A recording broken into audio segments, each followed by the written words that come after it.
Before there was a war, there were names. And before there were names, there were choices that could not be taken back. Wars do not begin with armies. They begin with decisions that outlive the moment they are made. Achilles was born of two worlds. His father, Peleus, was a mortal king. His mother, Thetis, was a sea goddess, older than many of the gods who ruled Olympus. It was once foretold that her son would be greater than his father, and so the gods arranged that she should marry a mortal,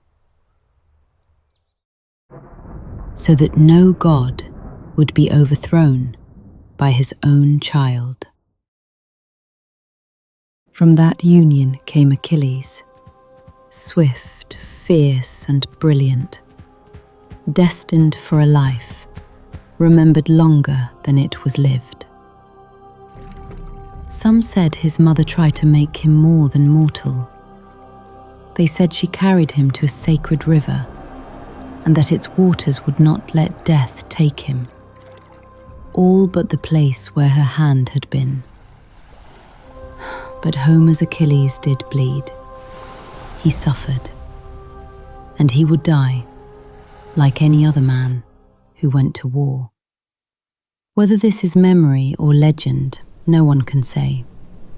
They only knew that he seemed beyond death, until the day he was not. Yet Achilles was not the cause of the war. He was the name the war would not outlive. The war began, as many do, not with armies, but with a choice. At the wedding of Peleus and Thetis, Eris, the goddess of strife, cast a golden apple among the guests. It was meant for the most beautiful of the goddesses. Hera, Athena, and Aphrodite each claimed it. And when the gods would not choose between them, the judgment was given to a mortal, Paris, a most handsome prince of Troy, then tending his flocks on Mount Ida. He chose Aphrodite, and with her he chose desire. And in that moment, the seed of countless sorrows was planted.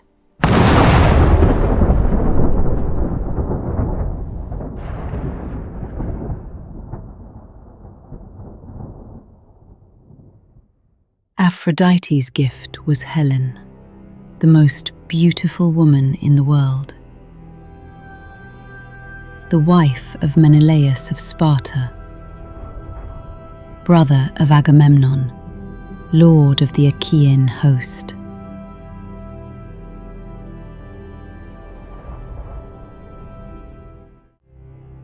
Paris went to Sparta as a guest. He left it having broken the sacred bond of hospitality.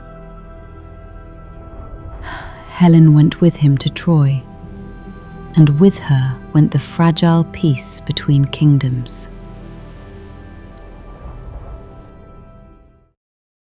For some, this was a crime. For others, a betrayal. For the poets, it was where history began. All Achaea's armies gathered their ships, not for justice, not for peace, but for honor and for memory. And so the war began, not because it had to, but because, once chosen, it could no longer be undone. I am Callianera.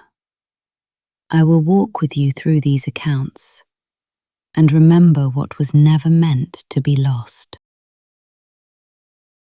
War. I know it well. The butchery of men. I know the shield's drill, left and right.